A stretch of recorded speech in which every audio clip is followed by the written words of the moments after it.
So I'll be speaking on the draconian deal, how to deal with the cunning companies. Actually, one clarification, none of the companies are cunning. It is just a way to, how should be, what should be the way of interacting when we are procuring or purchasing an instrument. So warm regards from RIO Kolkata. There are two basic ways of procuring any instrument, either through a tender process or without a tender process. With the tender process is usually followed in government institutions and big institutions where there are a lot of legal issues in procuring instrument. If it is without a tender process, like the small hospitals or privately owned hospitals are procuring an instrument or a drug, we usually directly give a purchase order to the company and we procure it. And if it is with a tender process, then we have to have a tender committee. The tender committee will give something called notice inviting the tender with the technical verification, technical specification for the instrument to be procured. And there has to be an expert committee, and the expert committee has to verify the technical specifications in the instrument itself. And lastly, the purchase order comes out. So where is the tender dilemma? The NIT, the notice inviting the tender document, is the key document which needs careful preparation and hopefully with legal help. The technical specifications that we are mentioning in the notice inviting tender of the particular instrument or the drug has to be non-ambiguous and specific, and it should not be biased on any particular company. The third important thing is, in case of any legal dispute, it has to be done, it has to be dealt with in the local court where the hospital is situated. Otherwise, we have to keep running from pillar to post to get a justice. Fourth important thing is, it has to be mentioned that the tender process can be cancelled at any point without showing any reason to the bidders. Fifth important thing is, we have to make sure that if there is, in the first tender, if we have got less than 3 bidders, then that instrument cannot be procured. But for re-tender process, where we are tendering again, when we have not found 3 bidders, then less than 3 bidders we can accept. That is the government rule.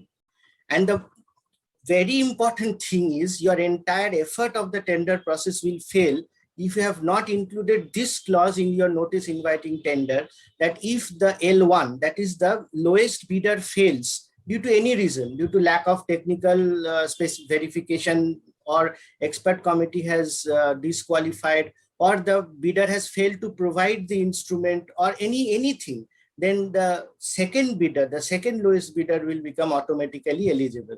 Otherwise, the entire tender process will fail. The tender committee prepares the notice inviting tender and the technical specification. Then the technical specifications have to be verified. This is the very important thing. Well, whether all the licenses are there with the company, whether the vendor is qualified to sell that particular instrument, and whether the instrument that the vendor is providing has got all the technical specifications that the manufacturer has claimed in the instrument.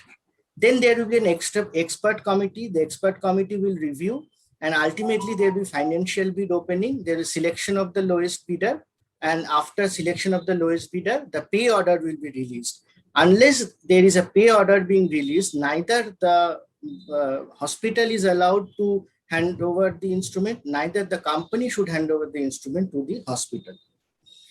Now, before you have issued the pay order, now then something very important comes along, a purchase contract document.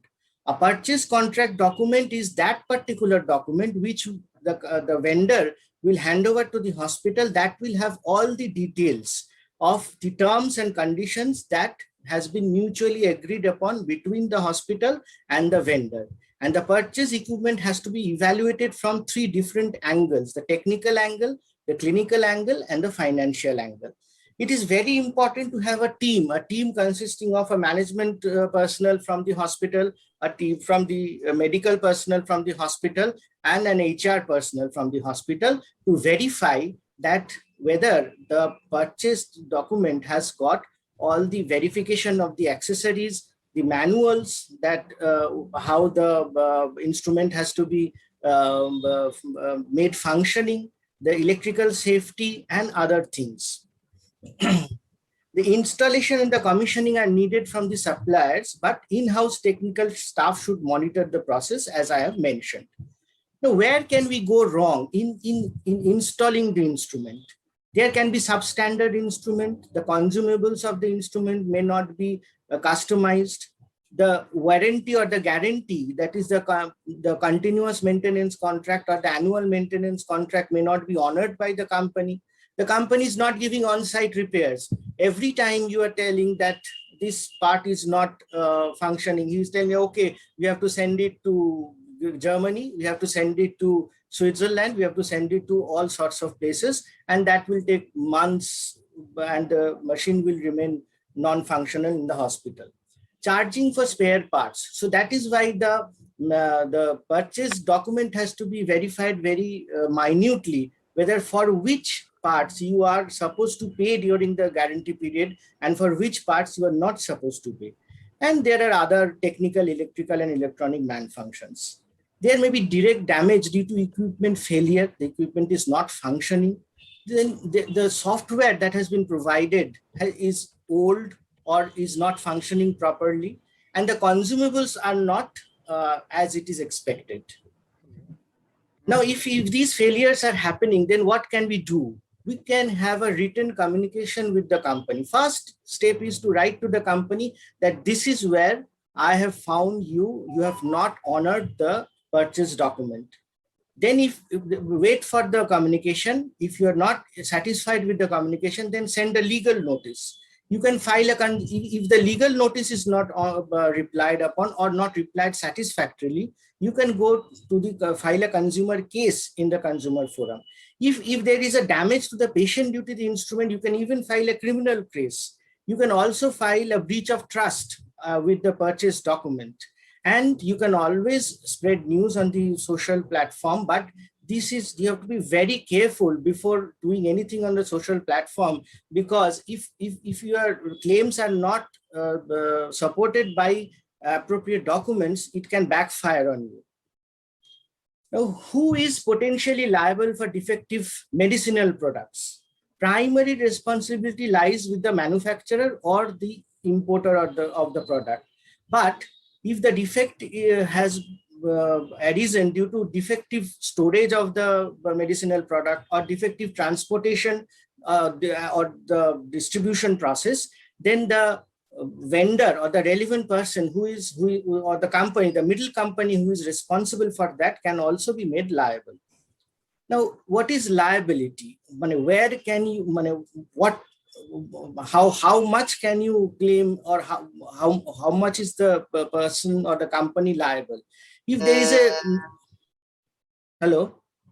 if there is a negligence or a breach of contract or a deficiency of service or a breach of conditions of the license, how can a product liability claim be brought? How can you claim the liability? See, for a criminal case, there is no limitation of period between the incidents that has occurred and the claim. But for civil claims, it is usually 3 years. And for consumer court claims, it is usually 2 years. Where can we go if you want to claim a liability? First is if you have found that a particular drug is not appropriate or it has caused any kind of adverse reaction in your patients, first you have to send it to the analysis to a government lab. The second thing, with that report of the government lab, we have to go and file a complaint with the DCGI, Drug Controller General of India, or the Drug Authority. We can also go to a consumer forum, because the hospital is the consumer in this case and the vendor or the manufacturer is the provider. So we can always go to a consumer forum, and we can also go to the court.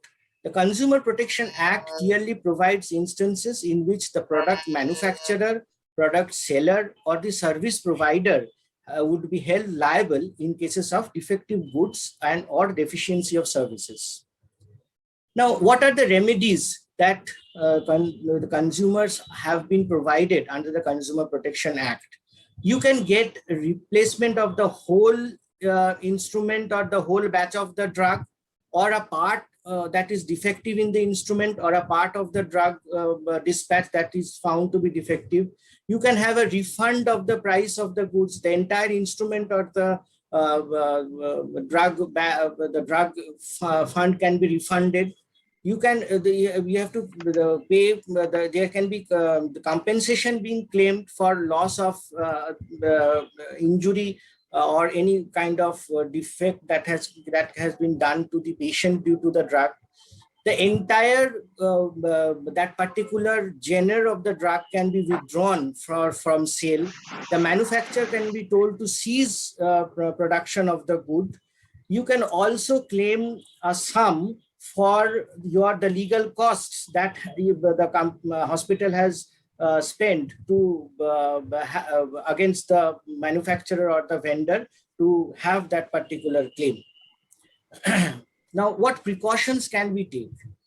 Better to buy insurance for the equipment purchase, because if we have the insurance for the equipment purchase, the insurance company will help us in these sort of claims.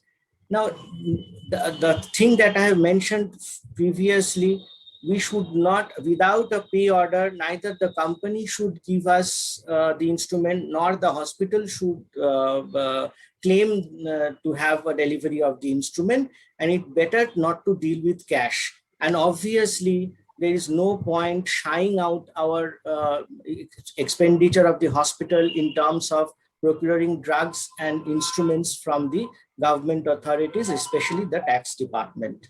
So I would end by saying that buying is an art. Don't think that the companies are there to, misutilize ourselves. But as a buyer, we have to be wise, we have to be cautious, we have to be unbiased, and we have to be honest. Thank you so much.